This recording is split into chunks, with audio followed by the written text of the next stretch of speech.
Sei. Começo diferente hoje, hein? Gente, eu tive que escolher essa música porque o nosso episódio de hoje ele é sobre gentileza, ele é sobre compaixão e a nossa convidada, ela é a personificação da gentileza. Ela é uma pessoa muito gentil e ela passa muito isso na fala dela, no jeito dela, nos trejeitos, na comunicação verbal e não verbal. Ela é puro amor e eu tenho certeza que você vai adorar conhecer a nossa convidada e conversar com a gente aqui hoje sobre o desenvolvimento, né, dessa habilidade.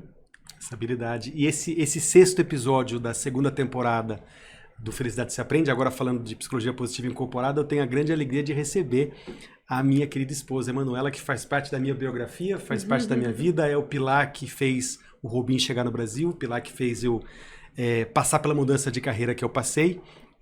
Então, hoje, Emanuela aqui para falar com a gente sobre autocompaixão, que para mim é um dos principais pilares para a gente começar a viver uma vida melhor, começando reaprendendo a se amar com esse olhar diferente. Mais amor, por favor, como foi inclusive o trabalho que ela fez no final da certificação internacional.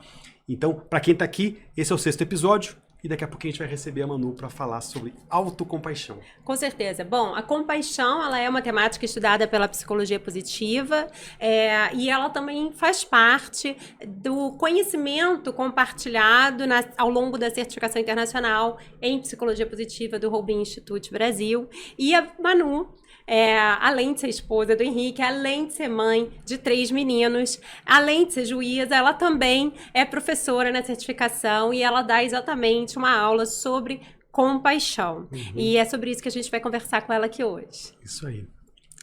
Emanuela, cadê você? Já estou aqui, gente. Já estamos ouvindo. Pronto, agora a gente já está se vendo. Opa! Ótimo. Bem-vinda. Que ótimo, que delícia participar dessa conversa com vocês hoje. E que honra também. Obrigada pelo convite, Ju e Henrique. Tão difícil falar, Henrique? Ela também. Bem-vinda, Manu. Bem-vinda, amor. Obrigada. Deixa eu te fazer uma pergunta. Eu vou começar aqui, Tá vai? bom. Antes de eu ficar emocionado, eu vou começar fazendo pergunta. Depois a Ju faz. A minha história com a psicologia positiva começou de um jeito meio que acidental, sem muitos planos. Descobri a psicologia positiva, ela começou a fazer parte da minha vida e com isso, muito rapidamente da nossa vida. Em algum momento a psicologia positiva chegou no Brasil através do Robin Institute. Eu decidi fazer esse trabalho, trazer aqui para o Brasil.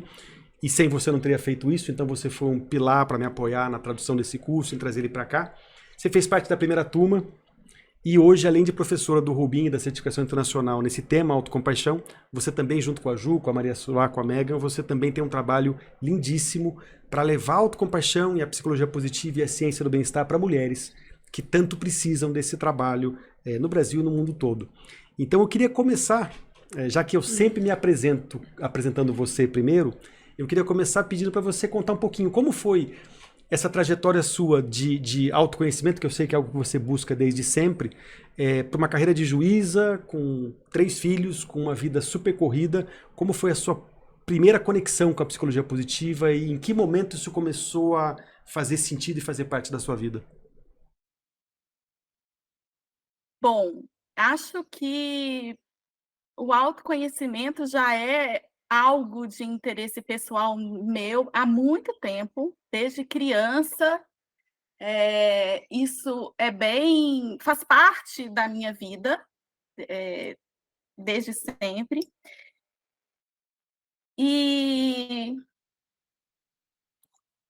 eu queria pensar em que forma que eu colocaria isso em palavras. A gente viveu uma situação familiar bem complicada quando eu era criança, e minha mãe teve o cuidado de nos trazer essa ferramenta de autoconhecimento para que eu e os meus irmãos pudéssemos lidar com essa situação familiar delicada de forma mais saudável.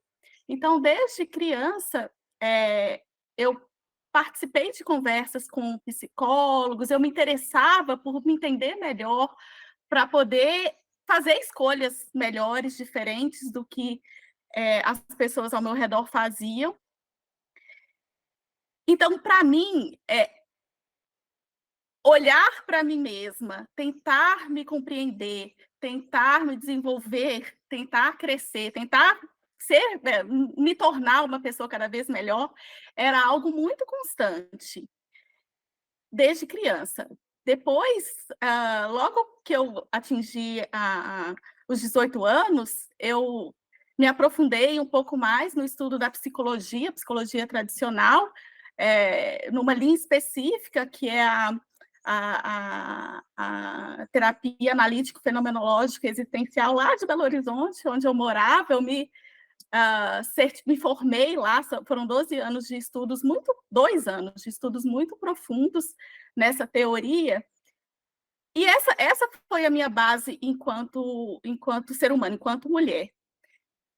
E a psicologia positiva veio para mim porque eu sempre tive essa vontade de melhorar, de crescer, de me desenvolver. Eu sou uma pessoa perfeccionista. Quando eu volto ali nas minhas anotações desses estudos anteriores, eu sempre venho ali o perfeccionismo trazendo para mim, de forma latente, o que eu precisava trabalhar. E a minha abordagem era sempre: aonde que eu não sou tão boa? Quais são as minhas falhas? Quais são os meus defeitos? O meu foco estava ali. Então, já que eu não sou tão boa em determinada situação, a minha atenção estava ali para que eu pudesse melhorar aquela parte de mim que não era tão boa, porque eu entendia que era dessa forma que eu iria crescer enquanto ser humano. E a psicologia positiva, trazida de forma muito prática e muito real pelo Henrique, quando ele fez a certificação, porque ele de fato começou a incorporar o que ele estava aprendendo lá no curso do Robbins Institute nos Estados Unidos, né? Eu comecei a perceber que algumas coisas estavam diferentes na forma como ele estava lidando com ele mesmo, comigo, com a parte profissional, com tudo. Algo estava estranho. E estava estranho para melhor. E eu comecei a me interessar e gostar. E quando o Henrique trouxe para o Brasil o CIP, né, a Certificação Internacional do Robbins Institute, era óbvio que eu ia querer aprender eu mesma, ser o objeto daquele estudo. E para mim o que foi mais fantástico de tudo isso foi perceber que existe uma outra forma da gente se elevar. A gente não precisa focar tão somente naquela parte que a gente não é tão boa, dos nossos defeitos, que eu sabia de cor quais eram os meus defeitos. Mas eu não tinha ideia do que é que eu tinha de qualidade, ou de que eu tinha de força. E quando a minha força, número 1, Ju, é amor. Quando eu fiz o VIA a primeira vez e o resultado foi o amor, eu falei, gente, que coisa mais doida! Aonde que amor pode ser uma força? Como que isso? Eu realmente não compreendi. Achei um absurdo amor ter força. Achei que estava errado o meu teste VIA. E aos poucos, quando eu fui compreendendo, estudando mais sobre a psicologia positiva, primeiro que era óbvio, não sei como eu não tinha percebido isso antes, que essa força do amor era de fato uma característica, uma qualidade minha tão natural, né? Essa importância, esse cuidado com as relações, com as pessoas ao meu redor, como eu estava desprezando tudo que eu tinha de bom para focar naquela parte de mim que eu achava que eu precisava melhorar um pouquinho. Então, para mim, a mudança de foco do autoconhecimento, para não apenas perceber o que não ia tão bem, aonde eu queria construir em mim, melhorar em mim mesma, a partir daquilo que eu não gostava, voltando ao foco para o que eu reconhecia que eu já tinha de bom, que era natural, e como eu poderia crescer a partir disso, sem fechar os olhos para aquela parte de mim que eu queria melhorar, mas percebendo que eu tinha mais ferramentas para trabalhar isso em mim. Então, para mim, foi uma mudança de perspectiva maravilhosa, e eu acho que foi isso que me fez interessar cada vez mais por estudar a psicologia positiva, essa nova abordagem de ver a vida, e eu fiquei tão encantada com isso que eu queria levar para todo mundo, que eu acho que foi esse o meu maior motivador de tentar levar isso numa abordagem mais feminina através do Rouma. Ah, é muito gostoso de ouvir, Manu. E eu acho que assim, já dá um spoiler, né, pra gente de por que a temática da compaixão é uma temática importante que fala tanto com você, né? E a gente até trouxe isso aqui em outros programas, né? Como a gente tá falando de psicologia positiva incorporada, o quanto a gente, por afinidade, ou por estilo, ou por jeito de ser, ou por personalidade, a gente escolhe alguns temas, né? Tem alguns temas que falam mais com a gente, né? E eu acredito que a compaixão, ela é amor em ação. Uhum. Né? Então eu queria que você falasse um pouco dessa escolha por essa temática. Como é que foi o seu encontro com essa temática da compaixão? O que ele te traz de insight? O que ele te ensina sobre como viver melhor consigo mesmo, né? Com menos cobrança, com mais gentileza. O Ju, só uma coisa importante antes da Manu responder. Eu não sei quem achou quem, se foi a Manu que achou autocompaixão ou se a autocompaixão achou a Manu, porque eu acho que muito antes de ter esse nome autocompaixão tão presente, ela fez um projeto final que tinha como nome Mais Amor, por favor. Uhum. Então esse foi o projeto final. E eu acho que naquela época, eu não me lembro se autocompaixão surgiu em algum momento. Não era um projeto pensando em autocompaixão, mas veio primeiro essa visão. Então conta, Manu, como é que foi a conexão com o tema? O projeto final, como o Henrique mencionou, quando eu precisei expor, né, o que eu tinha aprendido, o que me interessava na psicologia positiva durante o CIP, foi justamente Mais Amor, por favor. Como explorar, como mudar essa perspectiva para explorar mais o que a gente tem de bom. Na época, eu não me debrucei sobre o estudo da autocompaixão, não foi aquilo que me moveu, mas talvez esse susto de amor ser uma força e, a princípio, para mim, ser um pouco chocante, repulsivo, de achar que não tinha nada a ver, para esse acolhimento e acho que a apropriação dessa força de caráter, para mim, reconhecer, gente, isso tem nome, isso chama amor, e perceber, me reconhecer atuando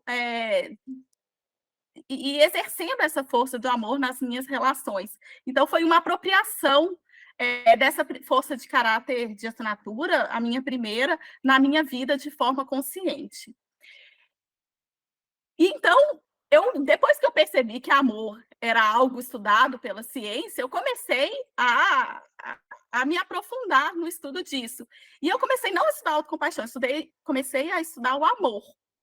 Que, aliás, olha que engraçado, gente. Imagina a ciência, acadêmicos, pesquisadores, estudando amor, onde já se viu? E a gente tem muita gente estudando amor. A primeira vez que eu tive contato com isso foi com o livro Amor 2.0, da Bárbara Fredrickson, que ela estuda o que é essa emoção amor, como isso é exercido. Imagina que vários estudos feitos, o cérebro das pessoas são monitorados para tentar entender o que amor importa fisicamente nas alterações cerebrais e o que isso importa na tomada de decisões, né? Então, eu fiquei muito também interessada, muito chocada. Para mim, no início, era tudo um choque, que essa linguagem positiva não era uma linguagem fácil para mim. Eu sempre fui muito crítica comigo e com os outros. E fiquei muito interessada para entender que a ciência estava estudando sobre o amor, para entender que existia uma definição científica de amor, né? E que o amor, a gente esquece que é tão fácil reconhecê-lo quando ele é direcionado aos nossos queridos, né? Aos nossos filhos, aos nossos maridos, aos nossos amigos. Mas como a gente também precisa reconhecer o amor direcionado para nós mesmos. E, Ju e Henrique, eu sempre tive, apesar de ser perfeccionista, eu sempre me considerei uma pessoa com uma autoestima saudável, com autoestima alta. eu desde sempre, eu não me reconheço como uma pessoa com autoestima baixa. Não, eu acho que eu tinha uma visão de mim mesma de forma muito franca, apesar de que sempre é perfeita, né? A autoestima, muitas vezes, ela ao longo das experiências de vida, ao longo do nosso amadurecimento, ao longo dos fatos que acontecem da nossa vida, ela vai, né, subindo e descendo, não é nunca uma coisa estática, como a vida humana, né, gente, como os nossos sentimentos. Para quem, por exemplo, não tem essa autoestima desenvolvida, essa relação saudável consigo, saber que isso não é fixo, saber que isso pode ser mudado, pode ser alterado, é bastante positivo, né? Exatamente. Então, quando eu comecei a perceber que o amor, né, ele não é só direcionado ao outro, mas a gente pode estudar o amor direcionado a nós mesmos, isso tinha um nome científico também, que a ciência, os acadêmicos estudavam esse amor direcionado a nós mesmos, que é a tal da autocompaixão, realmente me trouxe um encanto muito especial, porque eu acho que, como vocês disseram, acho que você que disse, Ju, no início, eu acho que a gente vai se achando na ciência, no que a gente está se aprofundando, de acordo com a nossa necessidade, né? Não é à toa que o professor Tal Ben-Shahar, assim, um dos maiores legados dele, além dessa qualidade de ser professor de uma forma deslumbrante, mas um dos maiores legados acadêmicos dele foi trabalhar a permissão para ser humano, né? Porque ele lidava com um perfeccionismo também muito apurado. E também a doutora Christian Neff, que é uma das autoridades mais admiradas e mais competentes quando estuda a autocompaixão, ela também lidava com esse perfeccionismo bem aflorado em relação a ela e em relação ao filho dela também, que tem uma qualidade especial que exigia dela algo que ela não esperava que fosse acontecer, né? Então, lidar com essa imperfeição para quem é perfeccionismo, eu acho que é sempre bem difícil.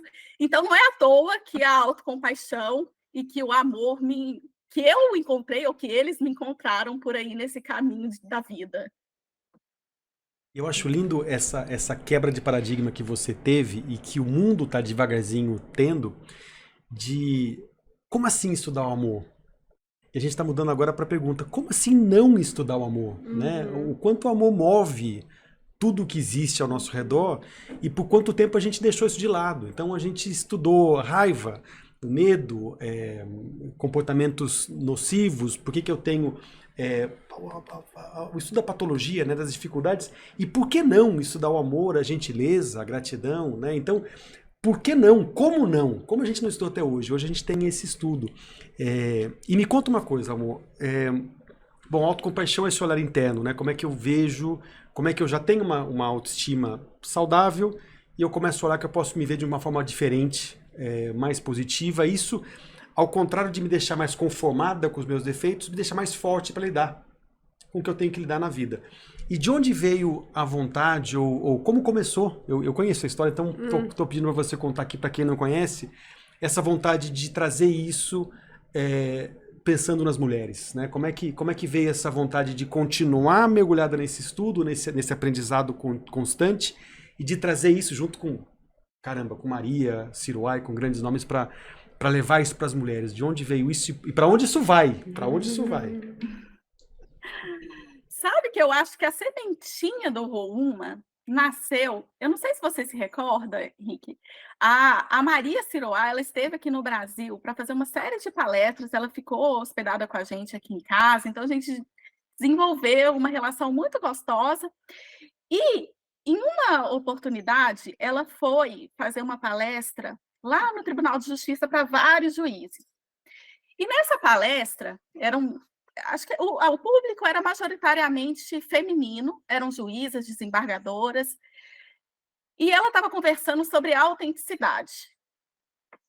E durante a conversa, várias perguntas sobre como a gente vai ser autêntica, tendo que fazer tanta coisa, com tantos desafios, a gente não tem energia para isso. Como conciliar tudo isso? A sobrecarga da mulher, ela foi trazida de forma muito latente nessa conversa da Maria Siroá lá no tribunal. E eram mulheres tão maravilhosas, que tinham tanto potencial, que entregavam tanto, e que durante as perguntas a gente conseguia sentir, notar de forma muito clara o quanto, primeiro, a sobrecarga era enorme, enquanto elas não se percebiam capazes, boas o suficientes, ou merecedoras da própria apreciação, do próprio amor, né, da própria estima. Então, quando a gente saiu de lá, a gente começou, né, conversando sobre a palestra, para mim, me veio algo muito claro. Tem algo errado, gente. Não dá para a gente continuar desse jeito. Porque essas mulheres maravilhosas, potentes, não podem se sentir da forma como elas estavam se sentindo e da forma que muitas mulheres continuam se sentindo.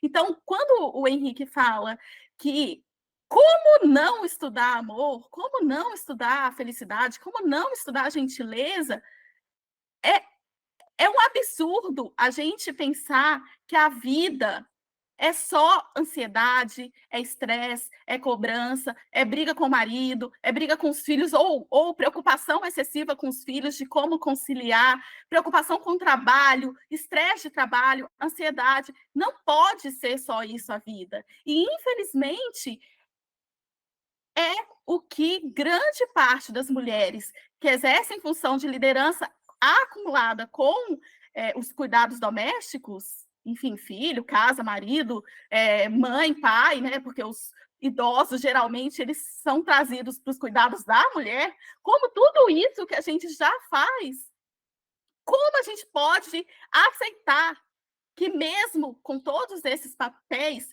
com todas essas funções, eu não gosto nem de falar de papéis, porque parece que é um papel aqui, outro aqui, outro aqui, outro aqui, e a gente não é nada separado. Mas como a gente se contenta, ou estava se contentando até então, isso foi lá em 2020, se não me engano, 2019, se não me engano, acho que foi antes, com certeza foi antes da pandemia, em aceitar que a vida é só isso. Não pode ser. Então, existe mais. A gente tem como trabalhar internamente formas de levar a vida um pouco mais leve, um pouco mais saudável, porque isso é essencial para que a gente possa cumprir todas as funções que a gente se dispõe a cumprir na nossa vida de forma saudável.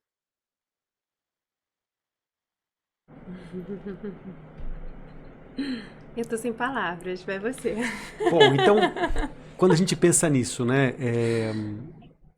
Eu lembro de uma conversa lá no Ponto de Luz, na segunda imersão da primeira turma do CIP, quando a Maria trouxe, continuou a conversa, né? De, bom, e aí?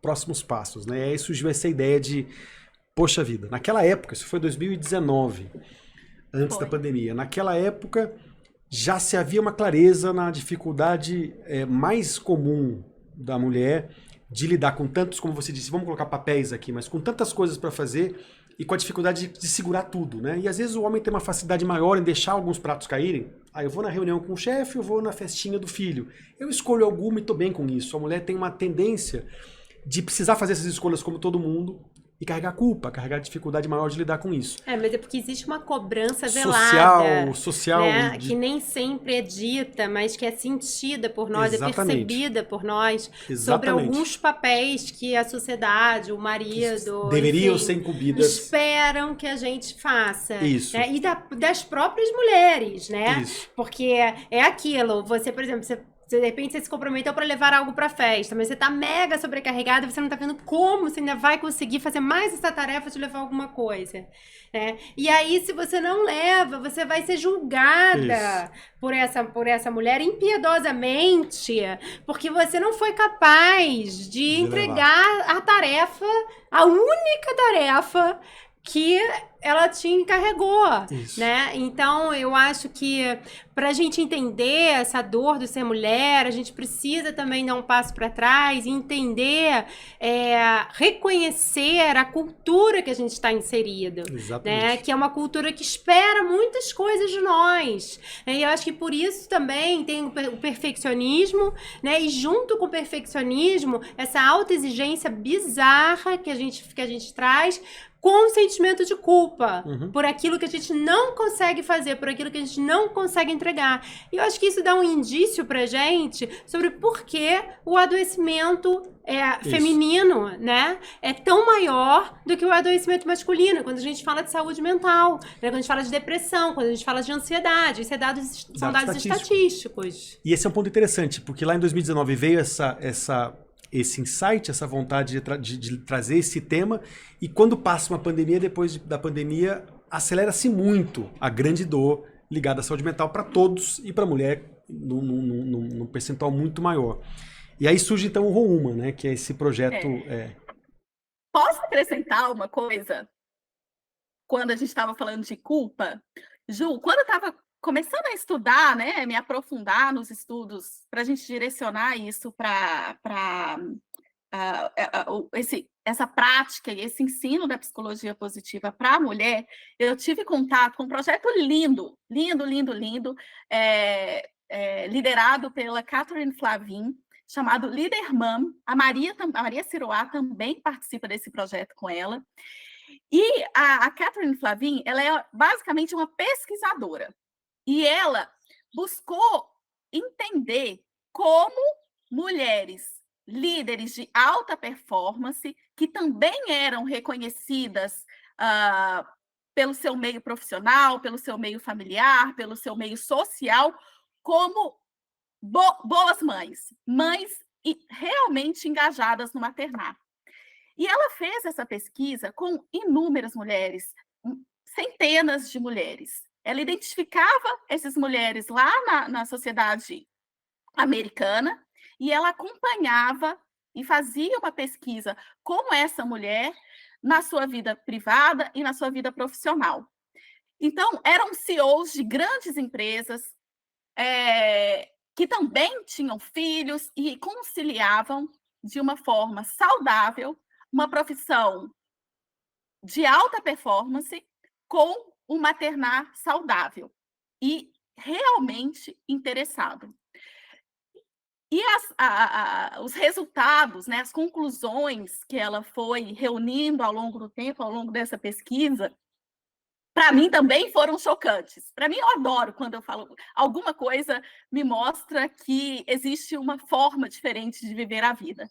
E essas mulheres traziam para elas dados de que elas conseguiam exercer essas duas funções de forma muito saudável e próspera, e que essas mulheres geralmente lidavam com sentimento de culpa de forma muito mais saudável. Além de sentir menos culpa, quando esse sentimento acontecia, elas lidavam de uma forma muito mais saudável. Então, quanto mais culpa a gente identifica na nossa vida, é sinal de que as coisas estão sendo atravancadas. Tem algo me impedindo de prosseguir.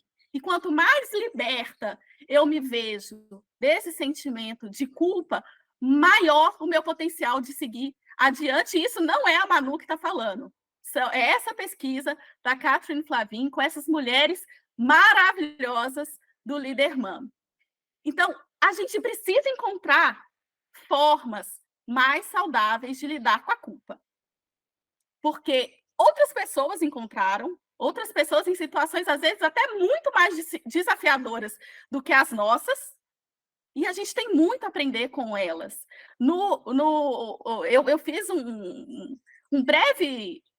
Nem sei se vou falar que é curso, um breve módulo, né? Um estudo sobre maternidade, e eu me baseei muito nesses estudos da Catherine Flavin, especialmente quando a gente vai se defrontar com a culpa que é presente em quase 100% das mulheres, especialmente no Brasil. A realidade, eu acho que não difere muito, apesar das mudanças culturais, ela não se difere muito da nossa realidade brasileira. E a autocompaixão é uma ferramenta maravilhosa para a gente poder aprender a lidar com culpa. Porque a autocompaixão também não é um estado. Não é uma coisa que a gente tem ou não tem. A autocompaixão, ela é muito mais uma prática do que muito mais não, ela é uma prática do que algo estanque que a gente tem ou não tem na nossa vida. E quanto mais a gente cultiva, mais fácil fica da gente praticar no nosso dia a dia, na vida como ela é. Com tudo que acontece e todos os desafios, todas as loucuras mesmo, que só a gente sabe que acontece na vida de todo mundo. É isso aí. Bom, a gente passou até do nosso tempo, né, Ju? Nosso tempo regulamentar, de tão empolgante que estava essa conversa. É, muito bom, Manu. Eu sugiro que você faça uma próxima temporada inteira. É isso aí. Mais Amor, por favor, é a próxima temporada do Felicidade se Aprende. Sobre essas temáticas. Mas, na verdade, olha que ideia gostosa aqui. Quem sabe a próxima temporada não são vocês duas aqui, hein? Fazendo uma temporada específica para mulheres. Ia ser lindo. Lindo. Aí, Manu, mais uma atividade. Olha um desafiozinho para você. Olha.